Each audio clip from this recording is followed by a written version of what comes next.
This is sort of another simplified version. The KISS principle, right? Keep it simple. Eliminate all the potential variables so you're left with only one answer. And the right answer is 0. So here's a few encrypted and decrypted remarks when you're into encryption codes and decryption codes and stealth code, and why when I was at 4 years of age and had this up and running, why I knew Art Shield and your Rovisol connection that you have to run the equipment, right?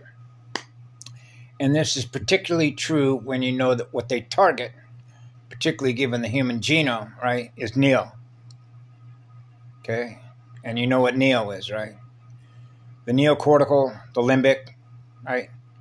And then you have the fear-based brain that don't belong there. Okay? Start with that. Because love-based beings are not fear-based beings, not when you're running eternal energy spheres, right? It's impossible to experience anything less than what love is, unless you're running a reptile brain, which is fear-based, and that's a fear-based trigger. So they want to hardwire, right, the central nervous system to fear, right? Now you're an inverter, because that's what they are. And so when you couple that to the AI, you sort of realize why, right? The AI becomes their god, their worship through technology and codes, and why it is when you think of a biochip and implants against NEO, and how that directly relates to every single living organism that is running on real light, which is real love, becomes a target. And you can translate that through the entire electromagnetic waveform harmonic spectrum, not just with chips, but every living organism, between acid and alkaline, which is the entire immune system of all electromagnetic energy waveform spectrum harmonics. That represents what? Consciousness, plasma wave generators.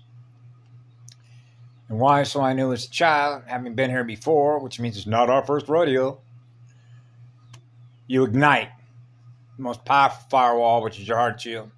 It's a planetary shield, it's a galactic shield, it's a universal shield. It's the shield of one.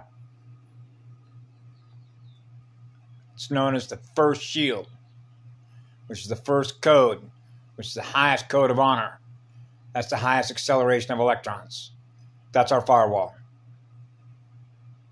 Okay, so it's coded in all their movies.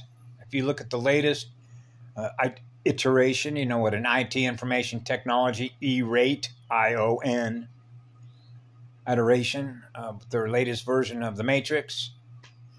And you see, as I've explained before, where you see Neo and Trinity, the Trinity Hub server. Do not connect Neo with Trinity, the Trinity Hub server. No, no, no, we're binary. We're binary. No, not the trinary.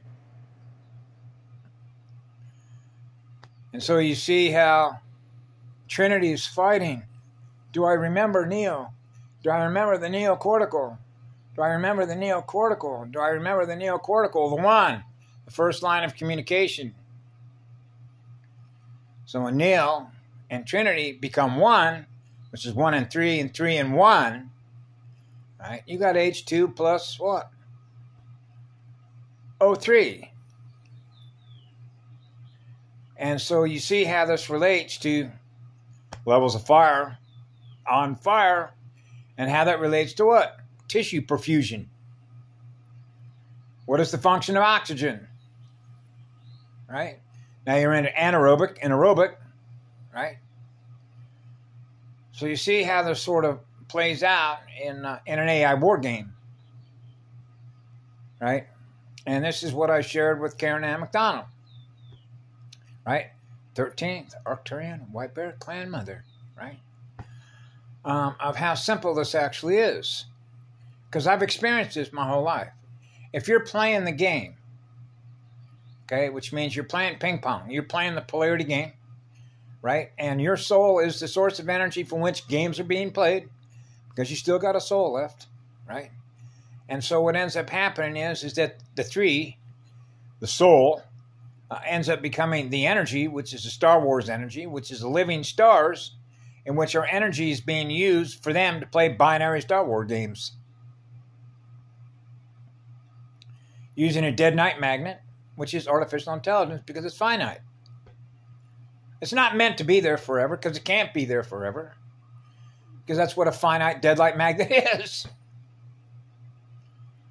Right? So at some point you got to get out of the binary and experience the trinary to experience the one, which is eternal love.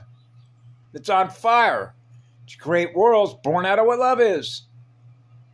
And that's called an expansion of consciousness. It was an expansion of breathing fire, a breatharian. Living stars that breathe. Electromagnetic radiation, huh? Consciousness that is breathing. Yeah, the stars that are breathing. Real energy. The real McCoy, right?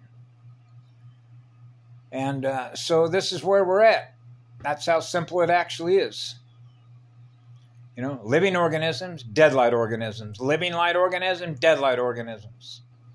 Knowing one from the other is actually a torque speed measurement of the direction that we're going in. Doing up or down and going left or right. And from the center point, the entire sphere is experiencing what love is, which is in perfect balance, which means the waves are in perfect balance because they're experiencing an equal state of distribution.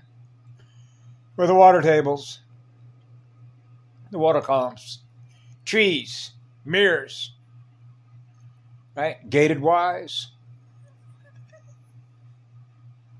Have a good day, Conjoy. We love you all.